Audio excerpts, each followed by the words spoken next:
Today's guest conversation is with an assistant coach for Ranger College, Mr. Pat Day. Here's episode 85 of the Baseball Forward podcast. Coach Day, good morning. How are you, sir? I'm doing well, my man. How are you? I am doing good. I want to start this presentation. Not really a presentation, but I love the swag, the gear. You got the Ranger, you got the Ranger shirt on. I love the hat. You guys are looking good. How are things going out in Ranger College on this November morning? Good, man. A little bit chilly, but other than that, man, no complaints out in here in West Texas for sure. Yeah. Give me the best one of the best advantages or benefits for baseball players wanting to go to school out in West Texas? Well, man, Ranger specific, West Texas has many different areas, but I think here, if school and baseball are your two main priorities, that's what you really are looking forward to growing in at your next level. This is a perfect spot because there's nothing to do here.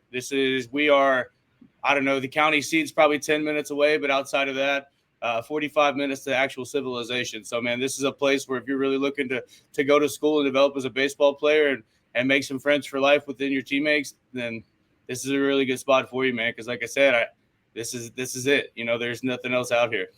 Dude, I love that language because that makes me think like we're going to the 4-H club. I need to know. So county seat. I got to know, what county is Ranger College in and what's the county seat of that county? So it's Eastland County, and Eastland is the county seat. If you hop back on I-20 and you go about 7 to 9 minutes, depending on how you drive and how traffic is, you pull up right in Eastland, Texas, and that's where you have, again, civilization. They have a Walmart, so, I mean, that's a lot bigger than anything. So once you get to a Walmart level, it's more of a town than it is anything else. So. I love it. Pat Day talking with Pat Day at Ranger College on episode 85 of the Baseball Forward podcast today. Pat, you and I go way back. So as I mentioned, man, it's always so good to see you. And I'll say this, it's fun. It's fun watching you do your thing. And I'll give you a compliment here and say, you like as a coach. Okay. I for those of you guys who don't know, I coached Pat Day for a brief period of time. Had nothing to do with his success, but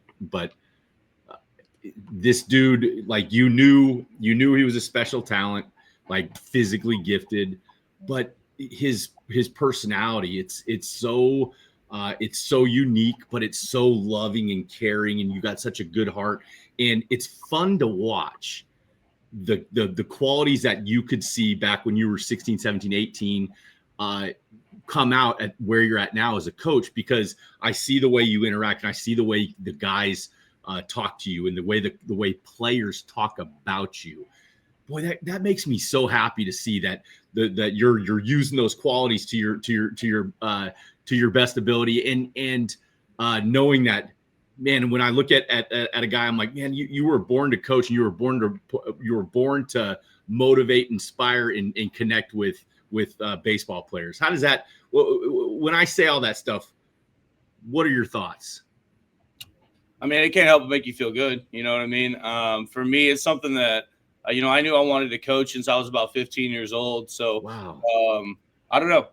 I don't know if it was a born to coach, but I know that for me, baseball has always been kind of the thing that I've always just wanted to be around and be a part of. So whether it was at 17, 18, helping teammates, or at 28, 29, or 30 now, just being able to be around the game and impact players and help them learn lessons that maybe I didn't want to learn at the time. For me, it's a lot of fun to kind of get back and still be around the game that has given me any and everything that I have in my life. Man, and as you sit where you're at now, coaching, do you ever like get the urge? Because I remember being, I'm 45 now, Pat, but I remember being like 30 to 34, 32 to 36-ish, where my arm was still working. And I remember thinking, hey, if these guys want to hit off me, I'll give them some. Are you ever like, let's go, like challenge your dudes up? Or do they want to see what Pat Day's got left in the old wing? I mean, sometimes it'll come out a little bit. Most of the time, man, I'm really happy where I'm at. I'm happy to be on this side. It's a lot easier. It was a lot easier with younger, just because I could throw and not hurt. But now if I throw, I'm out for 2 to 3 weeks, and so it's not as much fun as it used to be for me, for sure. Man, I know that feeling. I'm like, I wake up regularly and saying, why is my elbow hurt? Why is my shoulder hurt? Mm-hmm. Let's talk about like this time of year, because it's November. I saw something the other day. I kind of liked it. I was like, man, I'm gonna use that. It's the off season for baseball players, but it was called, what did I see it called? It's the preparation season, or there's like a new term for it. But in your world, this time of year, what does that mean for coaches at the collegiate level? What are you guys doing? What are you focused on? How are you keeping your guys in order? For us, our season part is over right now. We're finishing up our Fall World Series right now this week.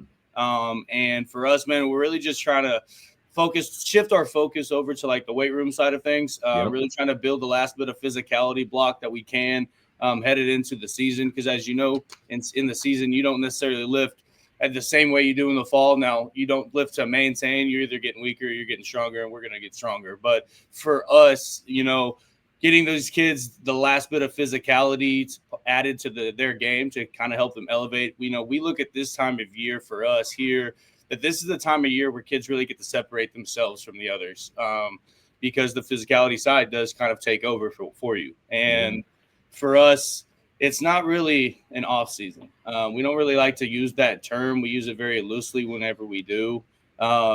But because it is, I guess, technically, we're not in season, we're not playing games, but we're not really off. It's the off season, but this is the development season. This is where, you have guys that are on the bubble. You have guys that maybe they think they haven't made. They had a good fall, but then they kind of coast. You see a lot of guys either coast or kind of set themselves up at this time of year.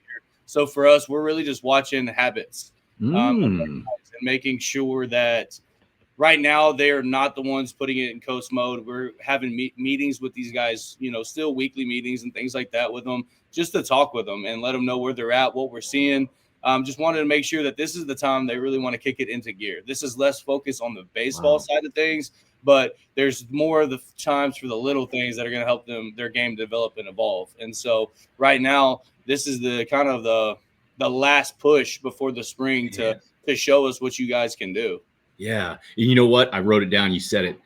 It's not the off season. It's separation season, baby. I saw that on the old book of face the other day, and I was like, I think I like that. Not the off season, it's separation season. And that's confirmed with Pat Day, Ranger College, here on episode 85 of the Baseball Forward podcast. Habits, man. Habits. Wow. That word is powerful to me. Like you hear it thrown around. I think of routine. I think habits. So when you're paying attention to these guys, and like in your estimation of where you've been and where you're at, talk to me about the guys that get it, and like what their habits look like, and what their day to day and week to week and month to month looks like. How important are habits, good or bad, I guess, as to the success in your baseball career? I think for our guys, the ones that, the consistent performers, those guys, nothing really changes for them at this point in time of the year. They manage their own stuff. They're not the ones that I have to kind of put my thumb on to kind of get them to go and make sure I don't have to babysit them. They're still the ones that are coming in and asking questions. Like example, our pitchers are mandatory 1 meeting a week with me and our assistant pitching coach. So they have to come in here. Those guys are the ones that are in here almost every day, even if it's just for 2 minutes to ask one quick question, show a video or something. But they're, those consistent performers, those are the ones where their habits show by the way that they perform, because it's consistent. If your habits aren't consistent, you're probably not going to be very consistent with your performance. And so that is why I think their habits they show in their game. And so, like I said, those habits for them, they're everything. They've kind of built their their work. They've kind of built their days around just these habits. And if they're off their habit, they come and ask a question. You know, they're trying to find out why this is happening, why that is happening, why this isn't happening. Well, look at your habits. What's changing your daily process? And it's also, hey, these are my habits. I've been doing this, but like I also want to go into the next level. I want to get to the next gear. What can I change in my daily habit to help that elevate? And so those consistent performers, man, they're the ones who questions, man. They ask questions. I think the most important question for college baseball players is why. Why? Expand on that. So, you know, the old adage, you know, back when I was playing, if I asked my coach why when he told me to do something, I probably got cussed out or slapped upside the head, right? So, and I think the best way to get kids to perform and to you know, even buy into a process or trust the process, right, is to ask questions. They need to know why they're doing it and what it's supposed to do. And I think being very transparent, it's also honestly, kids at that point can also see what you really know. And it's making sure that they are aware that you have their back and that this is why we're doing it, man. I want you to do this because this is what it should look like. Or, hey, why am, you know, and you can go so many different ways, especially on the pitching side when you know, asking the why. You know, let's say if we're even a pitch design question when we're moving from one pitch to a seam shifted grip or something, it's why. Well, you could pull up the numbers. Well, when you throw it this way, it's not very good. It's hard, but it's not very good. You shift to this, maybe this happens. Now all of a sudden you're getting outs. And so I think that's the biggest thing. And I think that's the biggest thing for freshmen at the college level, especially here, is they're scared to ask why. Because they've grown up being taught to just do it because I told you so. And for me, man, I know that was something that, you know, I didn't really ask a lot of why early on in my career. And so I always tell them in our opening meeting, like, man, like, I want y'all to ask me why. I want y'all to understand it, because if y'all don't understand it, you're just doing it. How much are you actually trusting what you're doing and what's being taught to you? Boy, that's so key. That's powerful, because you got to have a feel to understand. You got to have a feel for like who you are, why you're good, your strengths, your weaknesses. And if you're not asking why, you're probably not thinking why. You're probably not. There's no process inside your head of how you got, how you do what you do, good or bad. Can it be when you say like why? Because I just like I saw you a couple of weeks ago and we were talking pitching, and my question to this is there ever a time where you think guys are just too over analytical? They ask too many questions. That maybe it's like information overload. Like, where's the line? I mean, I think a lot of that is just simply knowing your guys. You know, I have some guys who, building the relationships throughout the year, throughout the semester, you kind of learn who the guy that doesn't need to think. And so, but it's also, we're at the point now with our guys where like the ones that don't need to ask questions know not to ask the questions, because it's more of a, hey, let's just do this. Like, okay, let's trust it. And then after they get done working, after we're actively doing it, they come in the office in a meeting like, all right, so like, what were we doing and why? Because if I overload them while doing it, it just starts, their wheels just start spinning and it's hard to stop them. But at that point, you know, then you have the guys where you can tell them why, and like they ask and it's like, okay, cool, so let's try this. And then they can actively kind of do it while they're asking questions. They're not overthinking, they're not system overload. And so, you know, I think that the line is, it's not really black and white. It's more feel. And it's a lot of just, again, knowing your players. And I think, you know, and those guys, again, kind of go off that. They still ask why. They just don't ask why while actually doing it. They're the ones that just do it kind of not blindly trust, but blindly trust. But like, it's only blinded for a couple minutes. And then after they're done, then they can come ask why, because they can see it, you know what I mean? And so I don't know. I think the line is it's not really black and white. It's kind of a feel with the player. Wow. And because those are the ones that they're either going to be the guys who can actively do it, or they're ones who just start spinning. Because as you know, man, sometimes pitchers just think too much, and it's like, all right, dude, I just need to go. Yes. And those guys are the ones that also get limited, not instruction in pins or in a throwing situation, in a throwing environment. They're the ones who it's more 1 word, 2 word cues or just cue based stuff versus conversational in pieces. And so, Sure. and again, it's all about knowing the guys. You got to know who to have those with and who to stay away from in terms of that. Man, it is such it's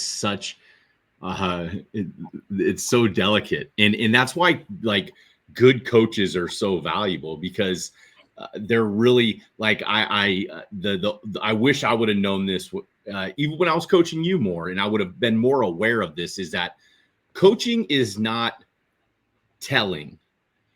Coaching is suggesting. Coaching is problem solving in a group, and it's we're going on this journey together. And this is something that I think that you understand probably more so than I did when I was your age. But when I look back, or I think about this, like, we're doing this together. I'm another set of eyeballs for you. I have your best interest at hand. We're on a journey together for your destination, not for mine. And I'm simply, like I'm reading a map. I'm giving you some directions. I'm giving you some thoughts. Hey, look out that window. Look at that tree. Hey, it's you're with them and you're together with them. Is that kind of how you see it? Like the aviator, you're the one, just you're giving the suggestions. You're there to get them to become their best selves.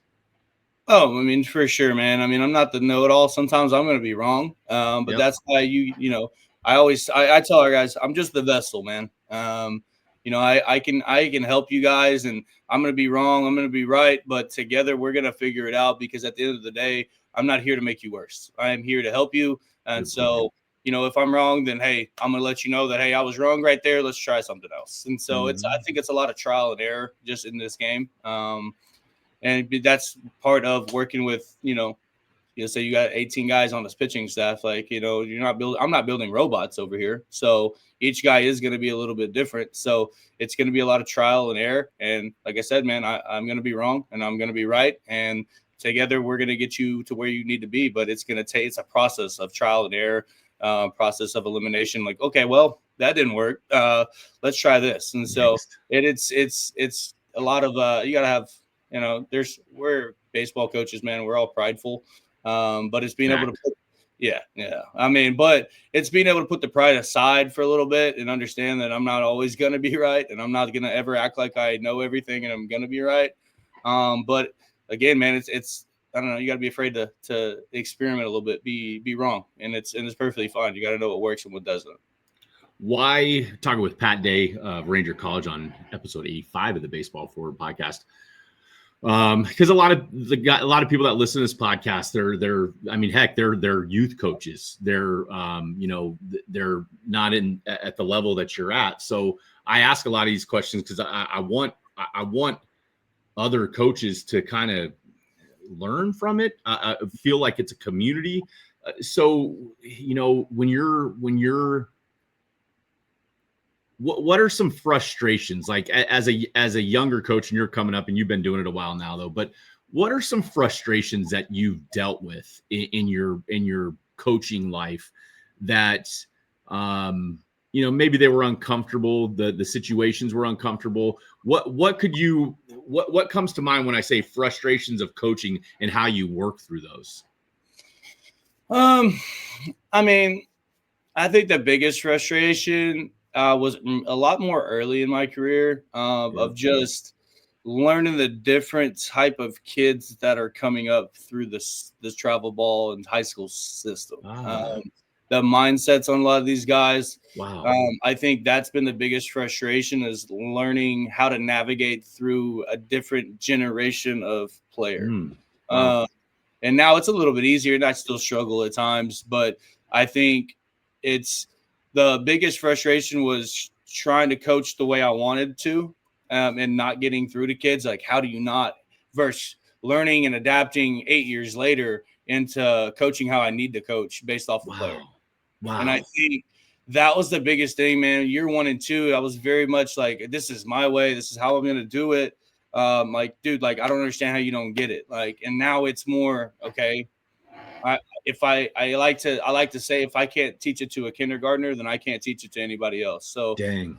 if one kid isn't as bright as the next, then hey, we'll find out a way together to make sure that you are understanding what we're doing. But the biggest frustration for me was 100% learning just how to coach this new generation, and understanding that maybe my style of coaching that I wanted to coach at wasn't the best style for me. And so Wow. being the coach that I needed to be versus the coach that I originally wanted to be at 23 years old when I started, I think that's been the biggest, kind of blessing in disguise, kind of helpful information and tool for me, is to learn that, look, man, like, not everybody's you, because growing up for us, I mean, it was more of like, this is my way. I'm going to do it this way. And you're going to learn and adapt to me. And, granted, there's still items and things and pillars in my coaching style and system that I haven't changed. Like, this is what it is. But for the most part, I feel like I've done a good job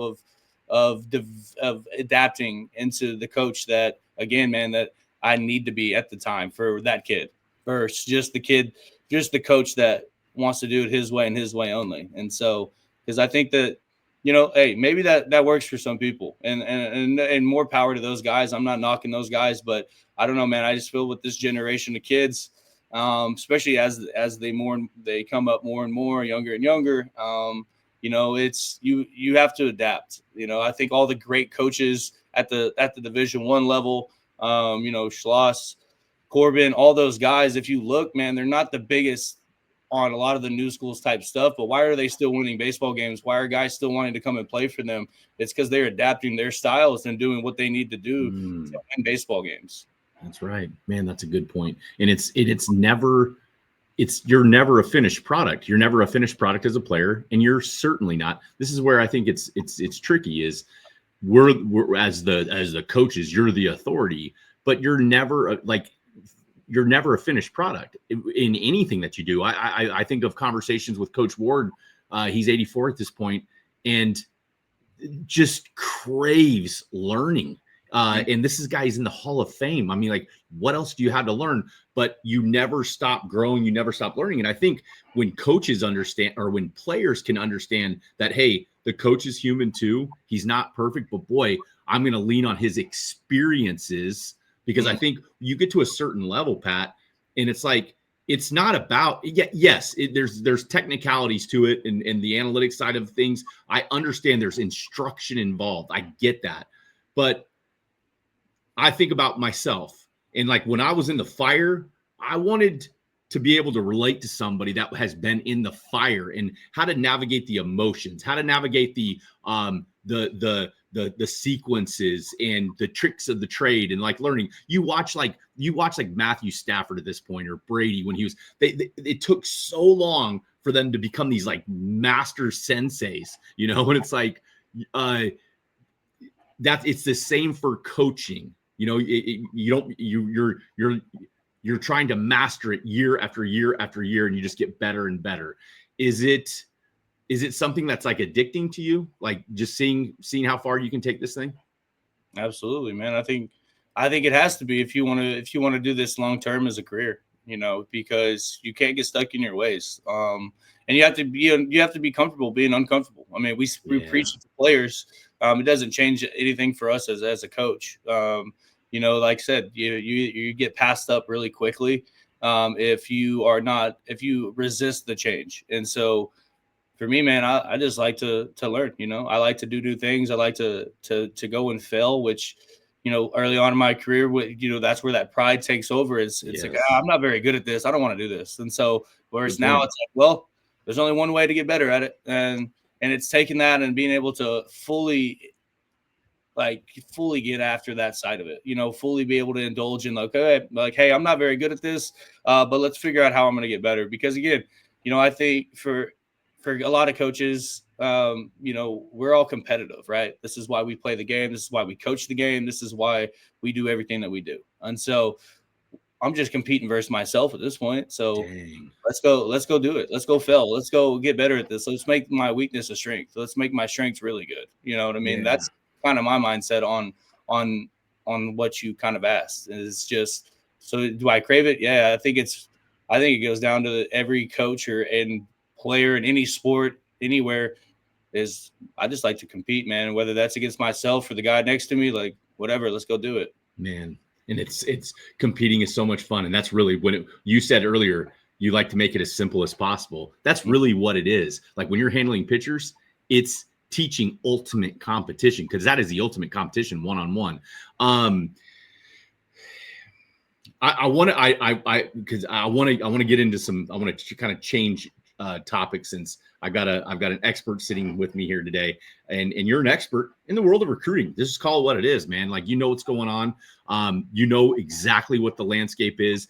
Pat Day with Ranger College, Region 5, NCAA junior college baseball. I mean, it's as good as it gets. So I don't really know. I don't have a question. I'll lead you in the direction that I want, but I want you to give like the current landscape of recruiting and what it really looks like, because I know this. I know the guys that you look at and that you find attractive as players, and they're freaking really good players, man. What is the current landscape like in college baseball recruiting? Like, what are the options and opportunities out there, as these high school kids are navigating that process? Oh man, the landscape's pretty crazy. With the portal, I mean, you have high school kids that are, high school kids do get the kind of the short end of the stick on it for the most part. Just in general, when it comes to, everyone, Division 1s, Division 2s, NAIAs, Division 3s, JUCOs, whatever. But the landscape itself, man, it's very competitive. And the physical ones go first.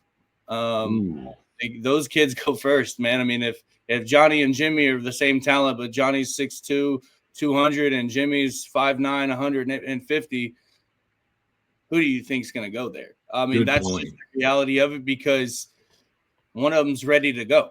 One of them is physically more ready to go at this level than the other. And so,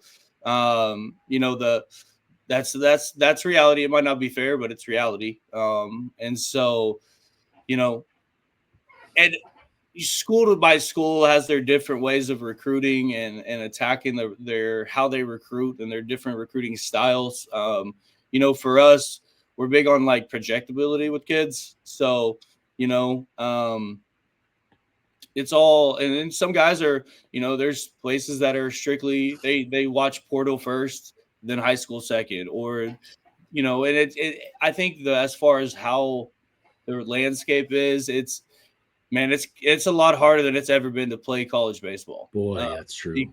Because now all of a sudden, back in 2014 when I was coming up, if you were a high school kid throwing 94, 95, you were for sure Division 1, if not top 10 round in the draft. That's Versus right. Now, those kids are just signed into junior colleges or Division 2 schools, and you kind of look up and you're like, what? And so and a lot of high school kids aren't necessarily understand. They're great high school players, but so is everybody that plays college baseball. And, there's only so many spots, available for kids. And I don't know, man, I just think right now it's really hard to play college baseball. It's a lot harder than it's ever been, just because the talent at every level is so good. I mean, you can look at the Division 3 level. If you go look at their World Series, there were starters 92, 96, up to 99 to 100 at the Division 3 level. And then it's crazy.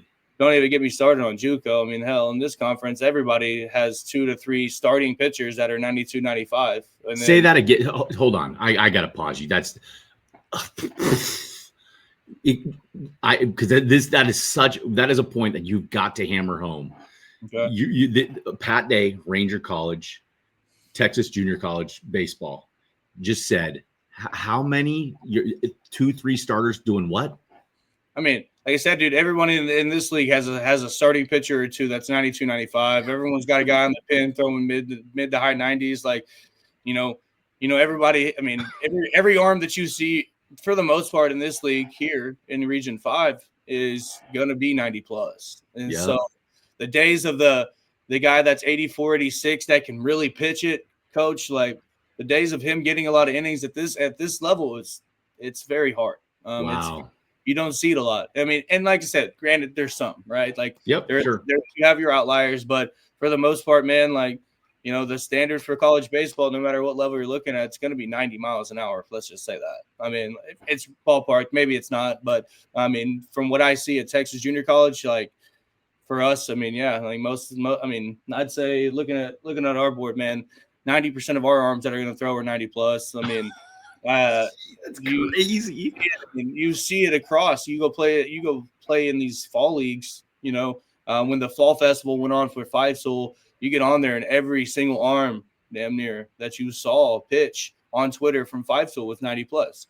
Okay, it didn't matter what school they were at, whether it was a small Division III junior college in Oklahoma or like. And granted, I mean, I'm not going to name it. Yeah, I get it.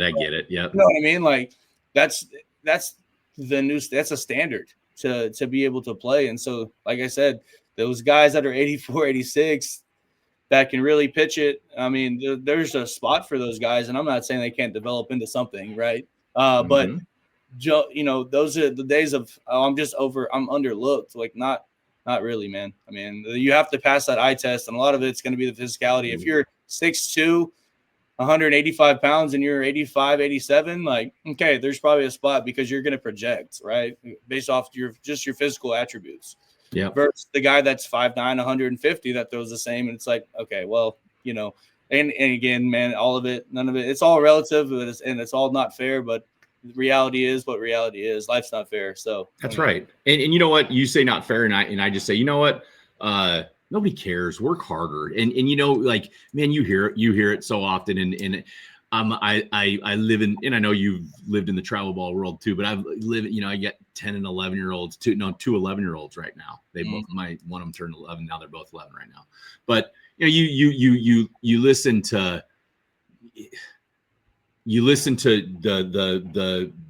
the sentiment of, where he deserves a spot and and you're like, no, because you're not, when you get to a certain level, and in my opinion, by the time you get to high school, this isn't about, coach is playing favorites and there's politics. They're trying to win, and they're trying to get the best guys they can, and they're trying to do damage. I mean, you give me that look like, yeah, what when I say that, what comes to mind? Well, no, I heard what you said. You know, the coach has favorites, and I always have a saying I tell our guys all the time, and the select guys for the org that I work for, coaches do have favorites. Yeah, they're the ones that work the hardest, the ones that, you know, don't complain. They show up, they're on time. Absolutely, we're going to like those guys a little bit more. Yeah, so, absolutely. Like the whole attitude of the coaches don't have favorites, man. I always laugh when I hear that, because as a coach, man, yeah, you do. We all do. And you know what? To I'll say this. I'll put this on the record for myself as a parent of two 11-year-old boys. If you're whining about a coach saying, my son's just not the favorite, well, why is your son not the favorite? Maybe that's his problem. Maybe he needs to work his way. Maybe he needs to work his way into the favorite. And there'll be people out there that'll be like, oh, but you don't know my coach. That's not my. Yeah, it is. This same song and dance has been playing for the last 200 years since they were playing back in Massachusetts in 1796 or whatever year. There was politics involved. Oh, it's not fair. Dude, you're right. Pat Day says life's not fair. Baseball's not fair. And if you want, like, I know this. I know we're cut from the same cloth. Dude, I needed the game. I needed to play.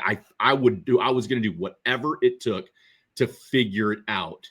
And if you don't feel that way, dude, that's like the price of admission, right? Mm-hmm. I agree, dude. Yeah, man. Hey, we're talking with Pat Day, Ranger College, on the Baseball Forward podcast, episode 85. Okay, so to the guys to the high school players out there that are listening, it's more physical than it's ever been. College baseball, check, agree. what are some things that you, if you were giving advice to like a freshman in high school, and you're like, hey man, Coach Day, I really think I want to do this baseball thing for long term. What advice would you have? What kind of a lifestyle, what habits would you be building, and when would you start? I'd create habits, and I'd create those right away. To play college baseball, the guys that have been playing, the guys that are highly successful, you know, they're the most ready coming out of high school. That's good. Whether no matter what level it is, they're college ready, and that is as much mental as it is physical. And a lot of that is just how you're taking care of yourself. And so, to the freshmen out there, man, get in the weight room. That's going to be step one. Go get physical, go get strong, go get bigger, faster, and stronger, right? The old additive is still remains true there. But create some habits, man. Go find somebody, go find you a somebody to look up to, more of a big brother or mentor that is older, that is projected to play. He's committed to Arkansas. Okay. Go find out, go talk to him, man. Go see what he's doing every day. Go see what he's eating. Go see if he's journaling, go see what he's doing on a daily basis, whether it's a T routine or how much he's hitting or a throwing program, where he's lifting at, all of that, man. Go find out what is making him tick, and don't just try to be him, try to be better than him. So whatever he's doing, try to take it up a notch, because, man, it's, I don't know, man. I was fortunate growing up where I had a lot of other talented players around me that I grew up with and were friends with, and we competed. And so, I had those guys that I looked up to, and also in the area I'm from, man, it was a lot of kids ahead of me that you looked up to. You wanted to be just like them. You wanted to, okay, you're really good. Like, you're the best player in Little League your whole life. And so, like, cool, man. At every level, I want my name up on that wall. It's find your milestones that make you tick at the end of the day as well.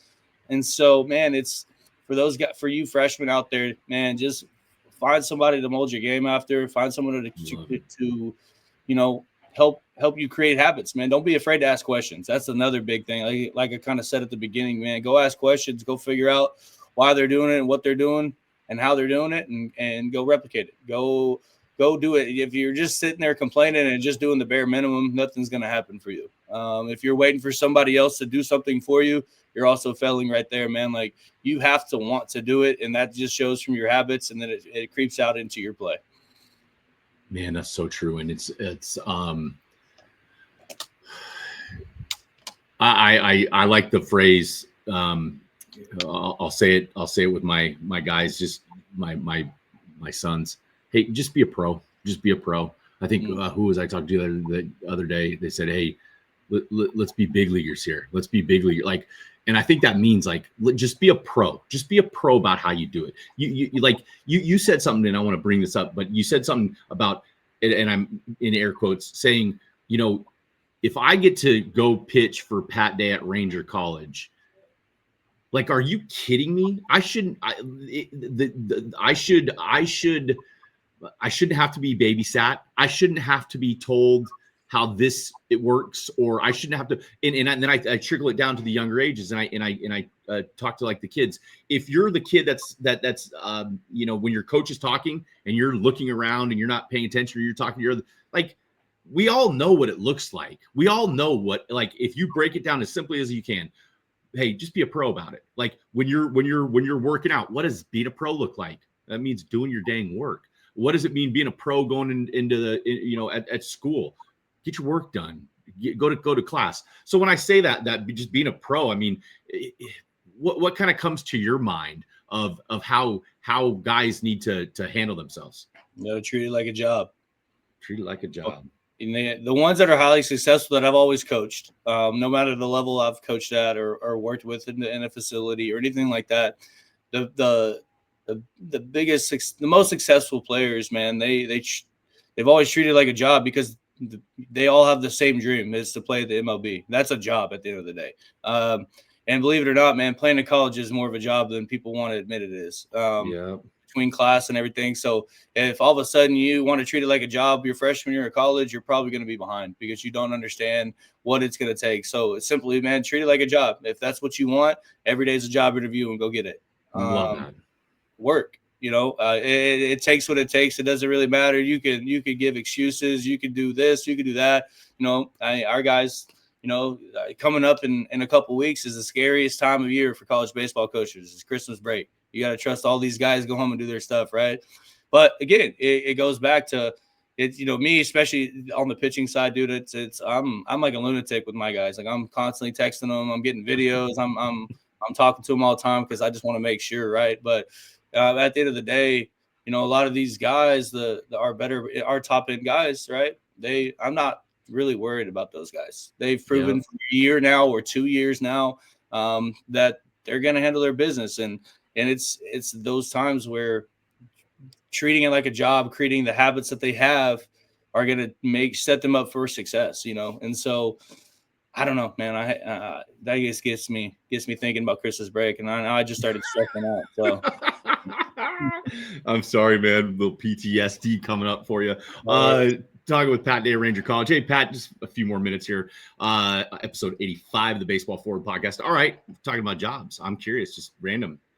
If Pat Day was not coaching baseball or involved in baseball, what profession would he be in? What would you be doing, my friend?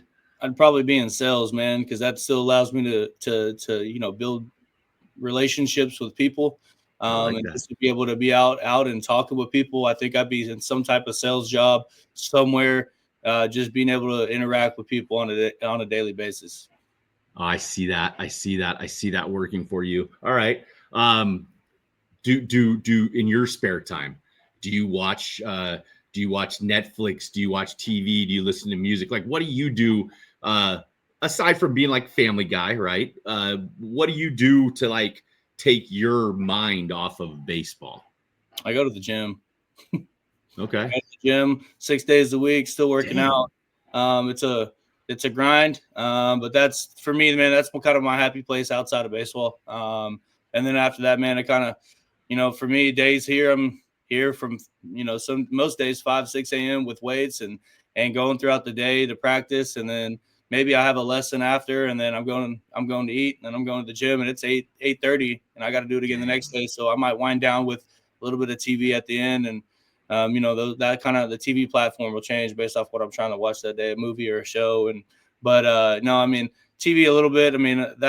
I somehow, with all the things I do, make it home for Monday night football every Monday. But, I don't know, man. It's, that's just kind of for me, man. I think that's being the former athlete, man. I still got to stay in the gym. And I've always kind of found that a happy place, especially even more when you're not playing, when the baseball side of that's gone. It's kind of still something I've done since I was 12, 13 years old, still working out. And so, I've kind of fallen in love with transitioning to that part of my life, I guess you could say. Yeah, you're all growing up now. Hey, and then when you keep growing up, like me, and you're 45, you'll get up and you'll go for a 30-minute walk outside every day. And you put your headphones in, and I take my hand grip and squeeze it so I can just get all that stress out. And I'm just nice, copacetic, and easy for the rest of the day. All right, let's talk about music, because I was hoping, Pat, like, number one, you're a handsome fella. Let's just get that out there, okay? I'm proud of you for being a handsome fella.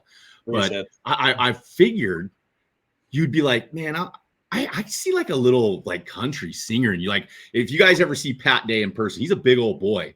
Don't make no mistake about it. I could take care of him, but that's a joke. But he's a big old boy, and like he's got that, you got that Morgan Wallen vibe to me. So what?